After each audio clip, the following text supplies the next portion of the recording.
So we've got a real fight here. If it was just us, I'm not sure we would even have the president on our side, and I'm pretty sure we would lose.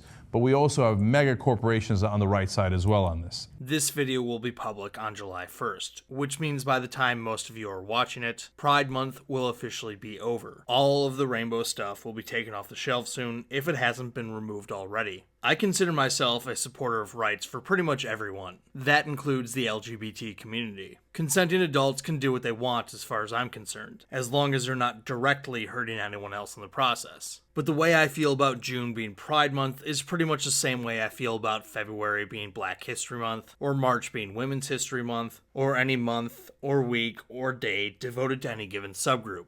It's pretty much useless, and just serves as an opportunity for performative virtue signaling for certain people. And by performative virtue signaling by certain people, I'm mostly talking about marketing campaigns by large corporations. I'm hardly the first one to notice this. We can talk just one more time about how gross it is that corporations now spend the entire month of June pandering to gay people with a cavalcade of rainbowized logos, for their evil empires. You've heard it by now, it's not a new observation, but I just want to reiterate how weird it is that anyone in the world of any sexual persuasion would want or need their romantic activities to be approved of by Pfizer or Nestle. Every June, you see rainbows everywhere.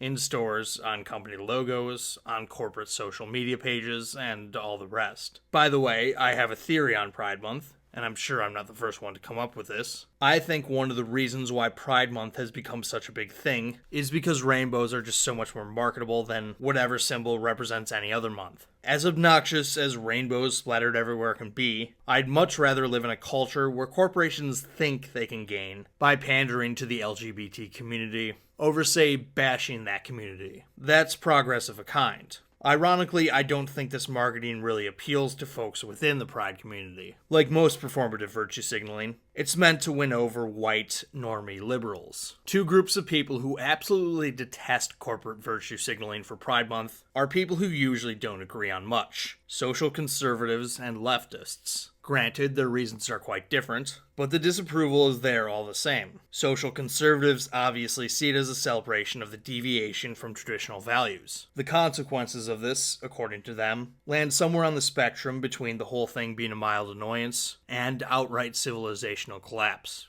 depending on who you ask. The left's annoyance has way more to do with the fact that they fundamentally hate corporations per se. Most folks on the left are supporters of the LGBT community, with some notable exceptions, of course. The animus most of the left has is not the celebration of the community, but the commercialization of that celebration.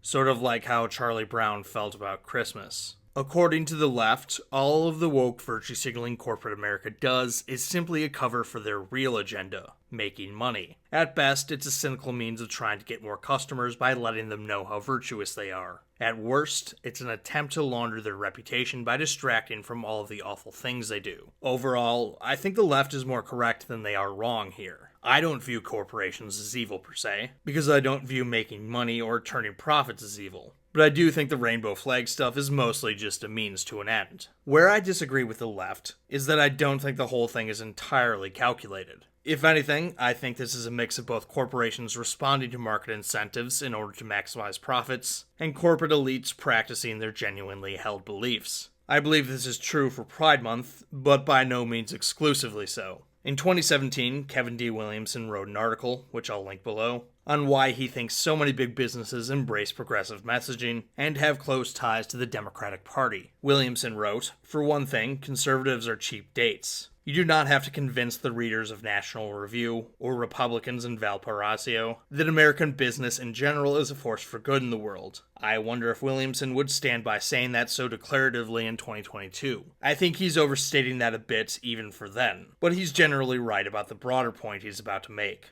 But if you are, for example, Exxon, you might feel the need to convince certain people, young and idealistic and maybe a little stupid in spite of their educations, that you are not so bad after all, and that you are spending mucho schmundo turning algae into biofuel, in the words of one Exxon advertisement, and combating malaria and doing other nice things. All of that is true, and Exxon makes sure people know it. The professional activists may sneer and scoff, but they are not the audience, even if it were only or mainly a matter of publicity. And it isn't. Shell, among other oil majors, is putting real money into renewables and alternative energy. Big companies such as Exxon and Apple would still have a very strong incentive to engage in progressive activism rather than conservative activism. So there's an asymmetry among consumer preferences. White, normie liberals care way more about this stuff than your average conservative. So corporate America has a lot more to gain by appealing to the former rather than the latter. And while it may be advantageous from a business perspective to be left of center in certain respects, there are good reasons to believe that the top brass at your average corporation probably genuinely holds left of center values. As Williamson wrote,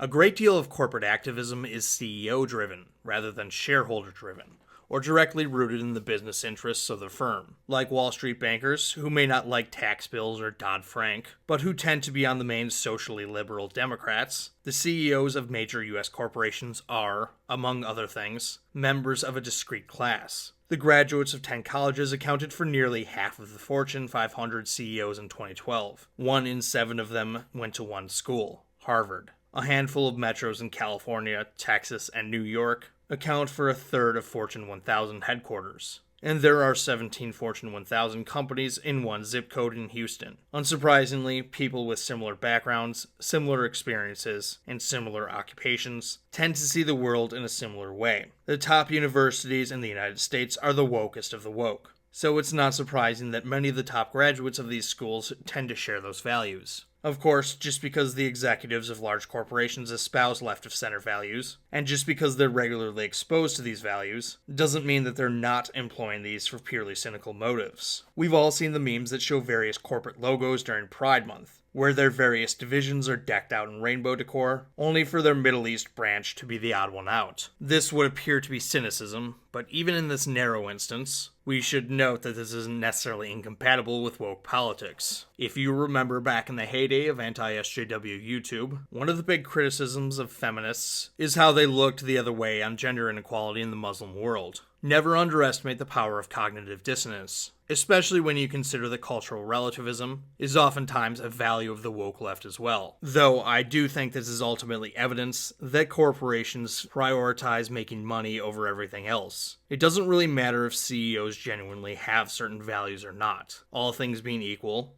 they'll likely abandon those values in favor of pursuing profits. My contention of this video is that, much like the way the profit motive leads corporations to lean into Pride Month, making money often leads to corporations pursuing left-of-center economic policies as well. Not just performatively, but substantively. The left and corporate America often have overlapping agenda items, whether the left appreciates this or not. I'm of course excluding the burn it all down and behead the landlords in the street revolutionary leftists. They're pretty much complete antagonists to corporate America, and frankly anyone else who believes in Western civilization. But your much more mainline, build a large welfare state and have the government actively involved in the economy to achieve certain outcomes, left-wingers, are oftentimes useful idiots for corporations. The other day I clicked on a video on the Breaking Points YouTube channel. It was a clip from Sagar Anjadi's other podcast, The Realignment, which he co-hosts with Marshall Kozlov.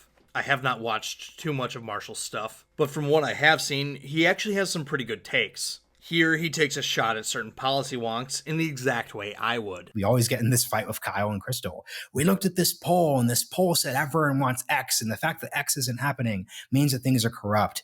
What I'm saying is that almost always, especially in these issues like guns, once you actually look into those parts, it gets way more complicated. The politician didn't vote with the opinion polls, therefore they're corrupt, is a whole can of worms that I've taken on from multiple angles previously. But I bring it up today because what these people mean when they say politicians are corrupt is relevant here. When Crystal, Kyle, or a handful of other online leftists say this, they mean that rather than doing what they're supposed to be doing, listening to their constituents and implementing the will of the actual voters, the politicians are voting in the interests of their donors, oligarchs, business interests, or whatever stand-in for greedy capitalist, master of the universe types the left feels like demonizing at that moment. This typically goes hand in hand with the claim that the interests of the voters, that is, their interests as the left views them, and the interests of corporations are in opposition, and that the corporate interests are more or less unified. This is probably best encapsulated by a quotation from Noam Chomsky that he said in an interview with Der Spiegel. The interviewer asked, "So for you, Republicans and Democrats represent slight variations of the same political platform?"